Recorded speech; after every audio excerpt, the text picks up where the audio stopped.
Manchester United tertahan di markas Crystal Palace 1-1. Gol tendangan bebas Michael Olise di menit akhir laga buyarkan kemenangan Setan Merah. Crystal Palace versus Manchester United pada matchday ke-19 Liga Inggris tersaji di Stadion Selhurst Park pada Kamis 19 Januari dini hari waktu Indonesia Barat. Tim tamu tampil dominan. Mereka mencatatkan penguasaan bola sebesar 60% dibanding tuan rumah yang hanya 40%. Setan Merah bisa memecah kebuntuan dari gol Bruno Fernandes di menit 43. Skor 1-0 untuk MU bertahan hingga turun minum. Pada babak kedua, MU bisa mempertahankan keunggulan hingga menit akhir laga. Namun pada menit ke-90+1, kemenangan MU yang sudah di depan mata buyar. Michael Olise mencetak gol penyama kedudukan lewat sepakan tendangan bebas. Hasil imbang 1-1 menutup laga. Hasil ini bikin MU gagal menyalip Manchester City di urutan kedua. Mereka berada di posisi ketiga dengan poin 39, sama dengan The Citizen, tapi kalah selisih gol. Sementara Crystal Palace di posisi ke-12 dengan 23 poin. Bruno Fernandes dinobatkan sebagai pemain terbaik saat Manchester United hanya meraih 1 poin pada laga tunda pekan ke-7 Liga Inggris 2022-2023 pada Kamis 19 Januari 2023 waktu Indonesia Barat. Manchester United ditahan imbang 1-1 oleh Crystal Palace di Selhurst Park. 1 gol yang dicetak Manchester United lahir dari sepakan Bruno Fernandes, tepatnya di menit 44. Sayangnya keunggulan MU itu sirna di menit 90+1. Crystal Palace menyamakan kedudukan lewat tendangan bebas Michael Olise. Bruno yang diturunkan di posisi nomor 10 mampu menjalankan tugasnya dengan baik. Sebagian besar serangan Manchester United berasal dari visinya. Pemain berusia 28 tahun itu menciptakan 4 kreasi peluang sepanjang pertandingan. Ada 12 umpan ke daerah sepertiga akhir yang membuat MU menyamakan melakukan progresi. Permainan apik Bruno Fernandes gagal diimbangi oleh rekan-rekannya. Dari total 15 tembakan, 1 gol saja yang bisa diciptakan oleh MU. Dalam banyak momen transisi positif cepat, pemain depan MU gagal memanfaatkan setiap umpan-umpan terukur yang dilepaskan oleh Bruno Fernandes. Alhasil Crystal Palace yang hanya memanfaatkan sedikit peluang mampu menciptakan gol di menit akhir. Hasil seri ini pun terasa seperti kekalahan bagi MU. Manchester United mendapat pukulan telak setelah gelandang andalan mereka Casemiro dipastikan harus absen dalam big match kontra Arsenal pada Minggu 22 Januari 2022 mendatang.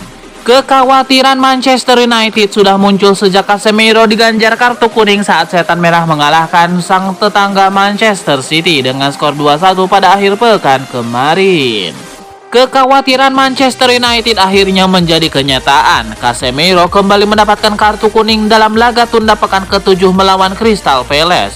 Dalam laga yang digelar di Stadion Crystal Palace ini, Casemiro diganjar kartu kuning oleh wasit Robert Jones pada menit ke-80 akibat melakukan pelanggaran terhadap Wilfried Zaha.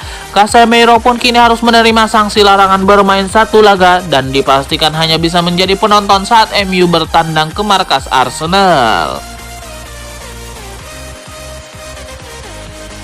Masa depan Harry Maguire di Manchester United tampak tidak jelas. Manchester United bernegosiasi dengan klub Liga Premier untuk peminjaman Harry Maguire. Maguire akan meninggalkan Manchester United dan sudah ada tim Liga Premier yang mencarinya.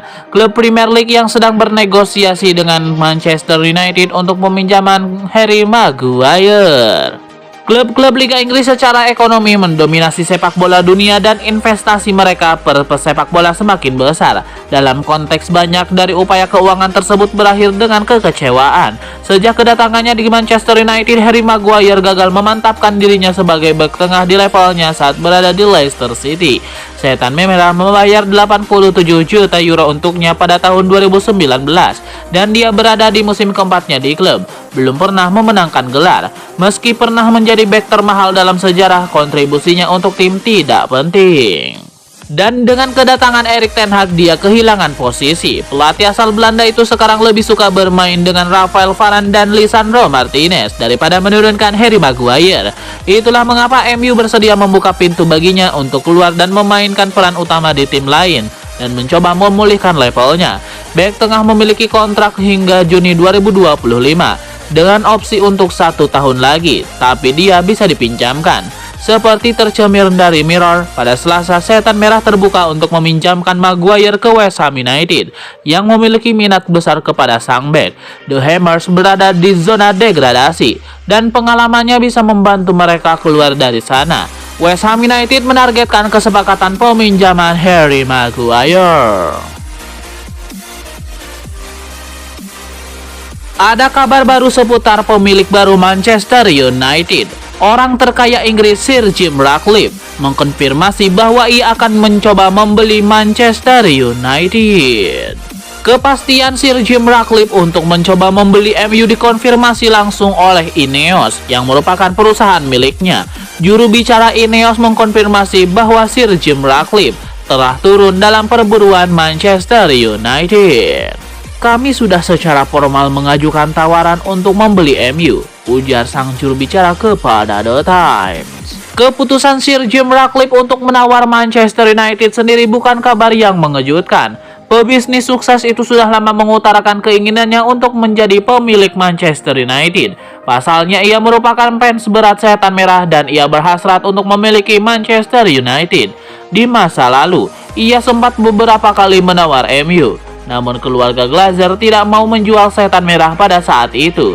Jadi ketika kesempatan itu tiba, ia tidak menyia-nyiakannya. Menurut kabar yang beredar, keluarga Glazer mematok harga yang sangat tinggi untuk penjualan Manchester United. Pengusaha asal Amerika Serikat itu menginginkan sekitar 6-7 miliar pound sterling untuk penjualan Manchester United.